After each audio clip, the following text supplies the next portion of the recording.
Jusqu'il y a peu, avant le confinement, nos belles routes wallonnes étaient très souvent très encombrées et pleines de bruit et d'agitation. Mais jadis, il n'en allait pas ainsi. On y croisait quelques attelages de chevaux ou de bœufs, quelques cavaliers et surtout tout un peuple de marchands ambulants, de ménétriers, de pèlerins, de bribeux, tout un peuple de gens qui allaient tranquillement leur chemin à pied. Et justement, tiens, en voilà deux qui marchent. Oh, ils sont bien pauvrement vêtus, des chemises élimées, des pantalons rapiécés. L'un d'eux est grand et costaud. Il a l'œil et le poil sombre, une barbe de 3 jours, les cheveux coupés très courts. L'autre est un peu plus petit et surtout plus mince. Peut-être même que je devrais dire qu'il est maigre.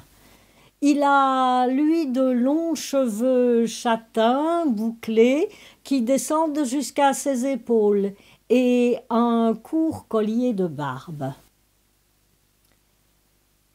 Tous les deux marchent depuis le matin, et les premières étoiles s'allument dans le ciel. Le plus costaud des deux commence à traîner les pieds. On ne pourrait pas s'arrêter. Je suis fatigué. Oui, tu as raison, Pierre. Nous allons nous arrêter pour aujourd'hui. J'espère qu'on va trouver une grange et quelqu'un qui voudra bien nous y héberger pour la nuit. Justement, au détour du chemin, ils aperçoivent une grande ferme. Le fermier est sur son seuil, il fume la pipe. Les deux hommes s'approchent. « Bonsoir, monsieur. Nous marchons depuis le matin et à présent nous cherchons une grange pour y passer la nuit. » Le fermier regarde les deux hommes.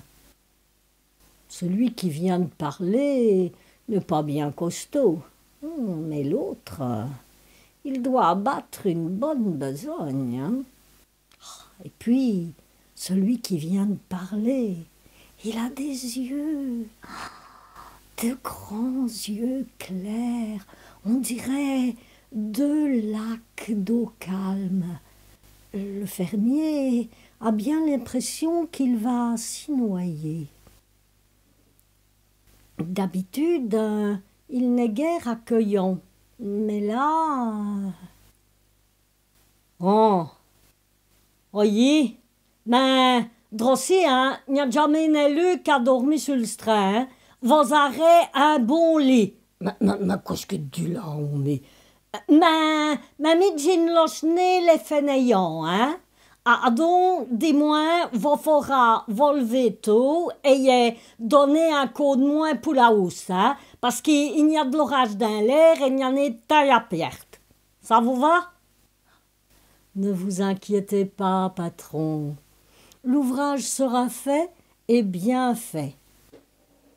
Le fermier fait entrer les deux hommes, les assied devant une assiette de soupe. Mais qu'est-ce que tu fais là, mais... Et sitôt leur repas terminé, Pierre et... Au fait, vous avez deviné qui est l'autre? C'est Jésus. Pierre et Jésus, donc, éreintés par leur journée de marche, demandent à rejoindre le lit qu'on leur propose si gentiment. Et sitôt la tête sur l'oreiller, ils s'endorment. Au lever du jour, le fermier monte dans la chambre et secoue le premier qu'il trouve dans le lit. C'est Pierre. « Et les doigts armés, c'est l'heure, hein? Va faut vous lever. » Oh. Le fermier redescend, Pierre se lève, fait le tour du lit. Jésus se tourne, Pierre se recouche. 5 minutes plus tard, le fermier remonte. Hé, ah bon, va lever? Mais c'est qui dormi qu'on savait? Oh, mais Jim Vasqueux et l'autre, hein? Peut-être que ça sera plus efficace. Et le fermier fait le tour du lit et secoue une nouvelle fois Pierre. Puis il redescend. Pierre ronchonne, se retourne et se rendort. 5 minutes plus tard, le fermier remonte. « Et quoi donc? Allez, hein? Malvez-vous, s'il vous plaît. Oh non, mais qu'est-ce qui m'a foutu des fainéants pareils? Et il s'apprête à bourrer les deux dormeurs de coups. À ce moment-là, Jésus se dresse sur le lit. « Eh bien, patron, tu t'inquiètes pour ton ouvrage. Ah, ne t'en fais donc pas. Les lys des champs ne filent ni ne tissent, et pourtant Salomon, dans toute sa splendeur, n'est pas vêtu comme l'un d'eux. Et Ginsine, qu'est-ce qui c'est qui va Salomon laver là? Mais ce qui dit c'est que le fromen a tratané. Allez, debout, et ira tes corps. Ah, tu as des yeux et tu ne vois point. Mais ton ouvrage est fait. Va donc voir toi-même tes champs.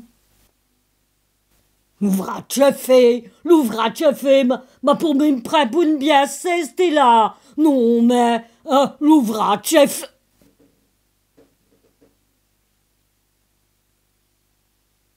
Devant le fermier ébahi, ses champs moissonnés, dans la grange, les sacs de blé, et au grenier, les bottes de paille.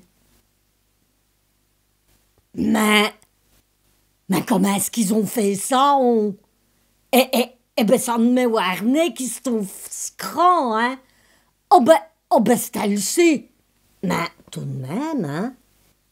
À deux, pour faire tout cet ouvrage-là? N'avait et n'y a sa quoi de magie là-dedans, hein? Oye, d'une de parrainer au curé, on ne sait jamais, il pourrait me faire des misères, et allez croire qui c'est le diable qui m'a donné un coup de moins. Mais, Jim voyez bien gentil, et bien poli à vous ces deux-là, parce qu'on ne sait jamais. Quand Pierre et Jésus se lèvent, ils sont accueillis par le fermier dans la salle commune avec un délicieux petit déjeuner de pain frais et de lait tiède. Ils prennent congé du fermier et s'en vont. Depuis ce jour-là, le fermier accueille à bras ouverts tout qui passe devant sa ferme et souhaite s'y reposer. Mais le miracle ne s'est jamais reproduit. Voilà, alors comme c'est dimanche de Pâques aujourd'hui, j'ai voulu rendre hommage à ma façon à Pierre et Jésus. On les retrouvera demain. À demain donc. Bonjour.